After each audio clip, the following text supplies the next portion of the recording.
Salut, c'est Trado. Voilà mon commentaire pour la séance de demain, mardi 10 novembre. Alors, séquence autosatisfaction. Regardez comme ce graphe est beau et regardez comme la résistance à 1112 a aimanté les cours et a provoqué à partir de son contact un repli. Bon, à cela, pas grand-chose de surprenant puisque nous sommes à la convergence de trois éléments graphiques qui étaient susceptibles de provoquer des mouvements vendeurs. La résistance à 1112 qui fait fuir comme un épouvantail les acheteurs.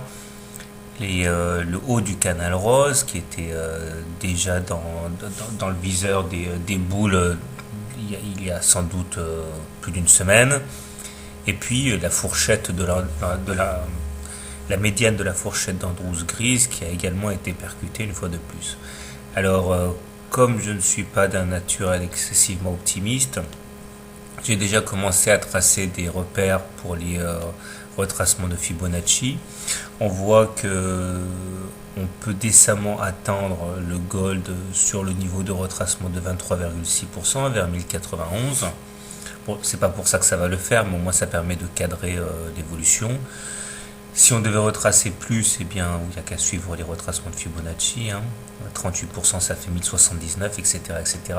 A priori, il n'y a aucune raison de penser que la hausse soit finie, mais les arbres ne montant pas jusqu'au ciel, il risque d'y avoir à un moment ou à un autre quand même un retracement. Peut-être que le contact avec la M7 Daily suffira d'ailleurs demain à provoquer un arrêt de la chute, on verra. Toujours est-il que maintenant nous sommes un petit peu orphelins d'objectifs de hausse, puisque les trois objectifs qui étaient potentiellement à atteindre ont été atteints.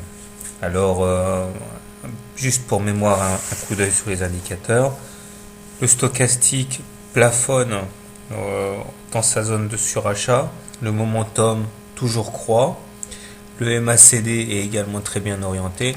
Donc franchement, tout se passe pour le mieux, si ce n'est que, encore une fois, on manque d'éléments haussiers pour dynamiser et pour aimanter les acheteurs. Donc il est possible maintenant qu'on ait une petite consolidation. Alors comment trader selon tout ça? Je pense que, comme je le dis depuis plusieurs jours, si on est dans le train de la hausse, c'est une bonne chose. Je ne pense pas qu'il soit raisonnable maintenant d'entrer avant qu'il y ait une petite consolidation. Mais bon, il ne suffit pas de toucher la M7 ou de toucher le retracement de 23% pour acheter. Il faut voir comment ça réagit. Il faut une belle bougie qui montre une réaction. Par contre, shorter, alors les plus audacieux peuvent tenter un short sur les plus hauts du jour.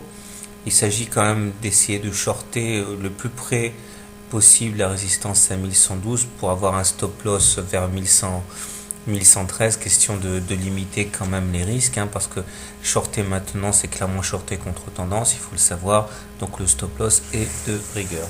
Donc personnellement, écoutez, moi je pense que je vais privilégier les achats, mais sur repli uniquement, pas comme ça à l'ouverture.